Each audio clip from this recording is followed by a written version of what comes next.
Okay. The Tower card is the 16th card of the Major Arcana. 1 plus 6 is 7, and that is the Libra ruled house of your partnerships, relationships, and how you identify who you are through your relationships with others. It also speaks to counseling and dealing with open enemies. That's just the numerology of the astrological houses. Now, let's talk about the coloring for a minute. The background color is black, which reminds me to tell you that it is always darkest before dawn. The clouds in the background also make me want to inform you that there is silver lining in every situation. Sometimes you just have to work harder to see it than at other times. Now, the Tower card as a major arcana represents the planet Mars. Mars is, or has, moved into Aquarius, which is your 6th house. The 6th house is your house, Virgo. It's the house of your daily schedule. It's the house of work and health. It's the house of the competency and skills that you bring to the services that you provide. Now, with this being the underlying theme or the overarching energy of the second half of November, it could be that there is a real drive in that area of work, or there could be a real sexual drive as well, because Mars does represent drive. But as this being a major arcana card, it represents either a profound discovery or like a crisis point or a point of action, a time for action in some way. Could be that it's speaking to this full moon being the initiation point of a time for action in your work or health sector, Virgo. Like I said, Mars moved into Aquarius, which is the 6th house, which is the house that you govern. So it could be that you are undergoing either some work or some health changes, or will be soon. Okay, that was the underlying theme, the overarching energy. The first card that I pulled for you that represents the present situation is the 7 of Cups in reverse. The 7, once again, Libra ruled house of partnerships, identifying who you are through your relationships with others. It's counseling and dealing with open enemies as well. Dealing with the cups, the cups represent water signs. The water signs are Cancer, Scorpio, and Pisces. This giant cloud in the background, it's like, well, it makes me think that there's silver lining in the situation. It's probably a very emotional situation because the background color is also blue. It feels like somebody is in the dark on something. A partner in some way is in the dark on something.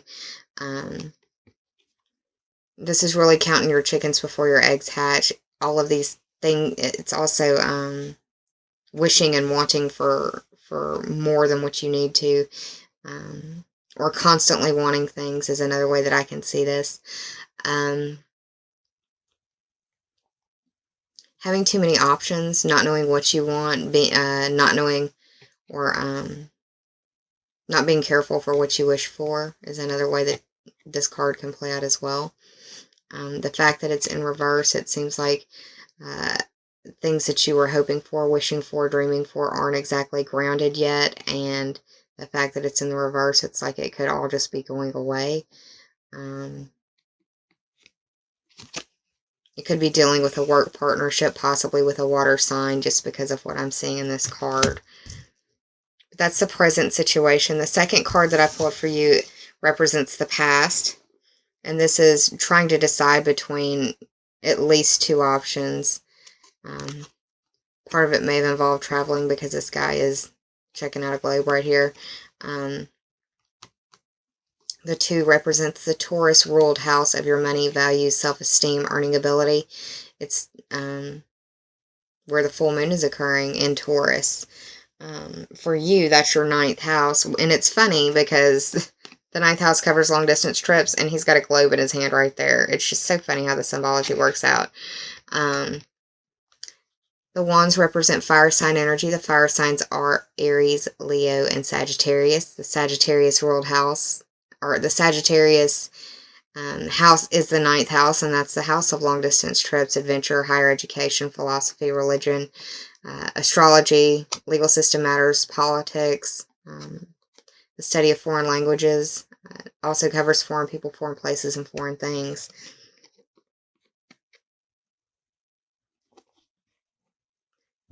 Like you were having a difficult time deciding on one or the other, and one is favored. There's another one that isn't even being paid attention to back here, but I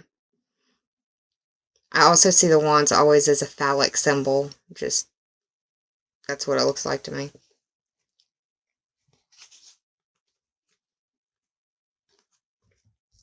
But that represents the past for you, is trying to make a decision, having a more predominant, a more favored one. But yeah.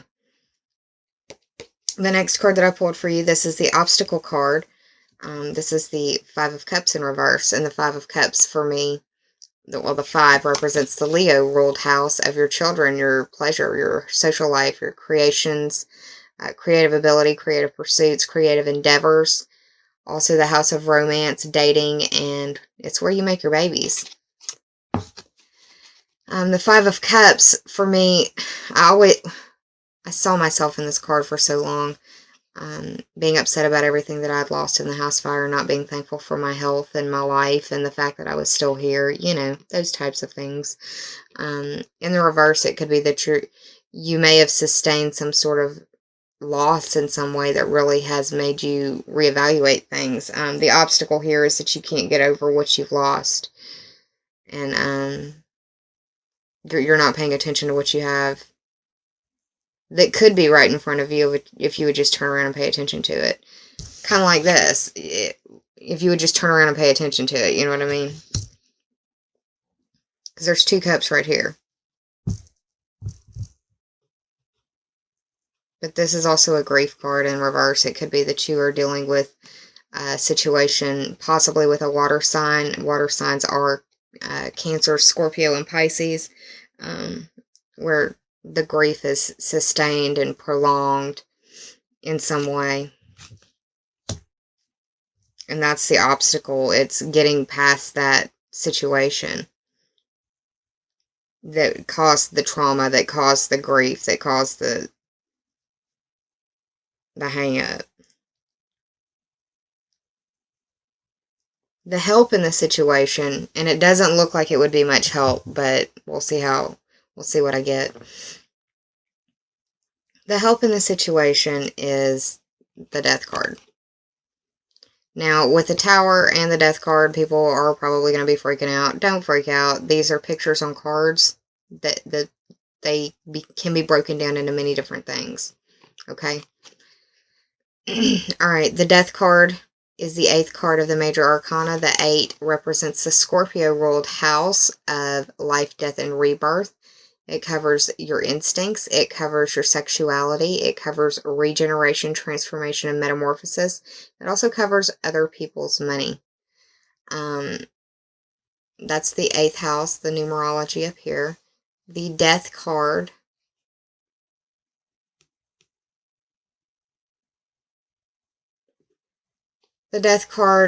is the Scorpio card, and it's about major transformation, and that can be an intense period. I mean, major transformation doesn't come without an action point, right? You know, this action point may have to initiate all of these other events so that major transformation occurs, because that's the only way that it could or would occur, that it wouldn't happen any other way.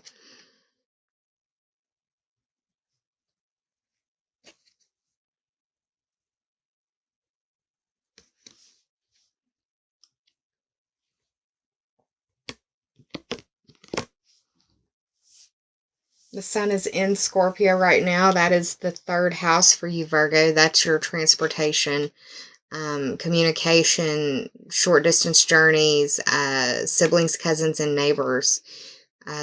Just be careful when you're behind the wheel. Watch how you're speaking as well. You could be very short-tongued, very short-tempered. But the help here is that there is going to be a major transformation that comes about, and that's a good thing. Transformation is always good. Being stagnant is not a good thing. You can't sustain life in stagnant water.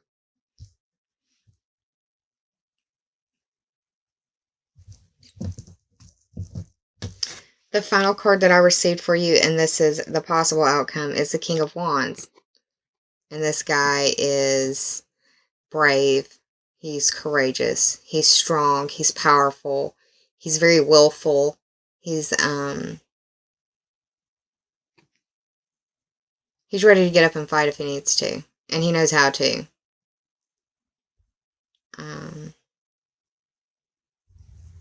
I definitely think of Mars when I see this card as well. You know, the only... Well, Mercury's moving into the 4th house. You're going to have a lot of Sagittarius energy playing out towards the end of the month, and it could be making you feel fiery, which is not a bad thing. That can be a good thing for you, especially if you're trying to undertake this this major transformation. You're going to have to be assertive. You're going to have to be courageous. You're going to have to be brave, right? The King of Wands is representative of fire sign energy. The fire signs are Aries, Leo, and Sagittarius.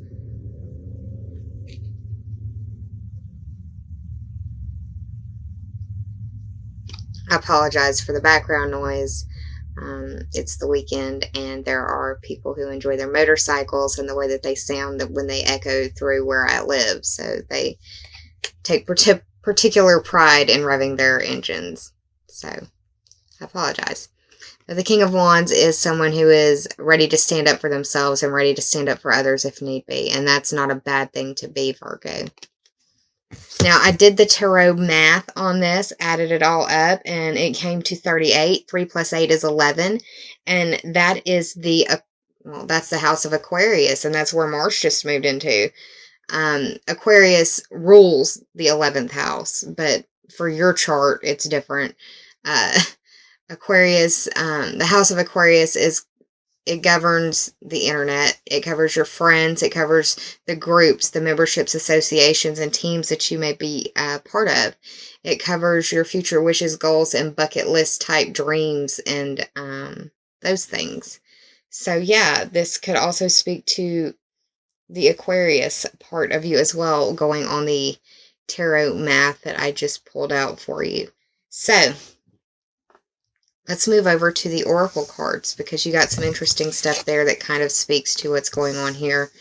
The first card that you received is the Yin Yang Lever. And this could be a part of a major transformation, right?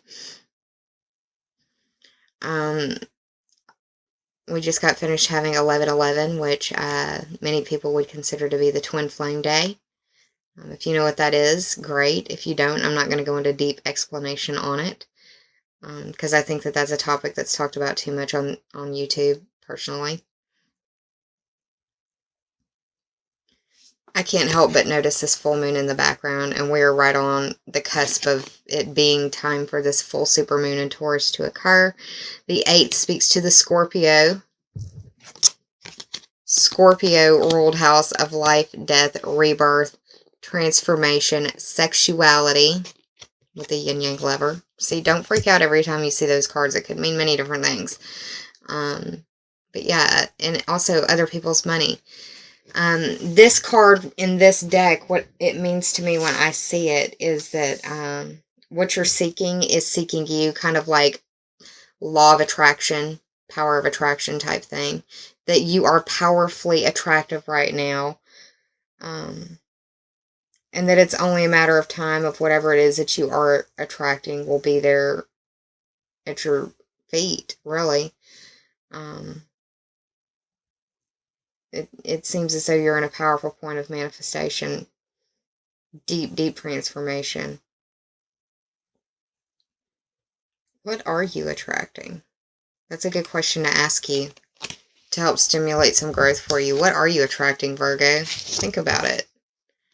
Thoughts become things, right? What are you attracting? Marinate on that. The second card that I pulled for you is Falling.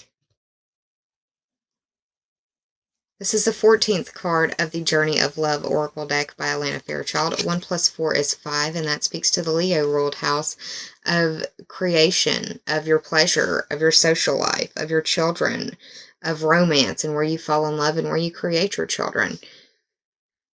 And in the book, this card talks about ripe peaches and how you have to, the only way that you can be a ripe peach is that you have to fall, you have to release. Well, that made me think of the Marilyn Monroe quote of, you can be the freshest, juiciest, biggest peach in the entire orchard, and there's always going to be someone out there that doesn't like peaches.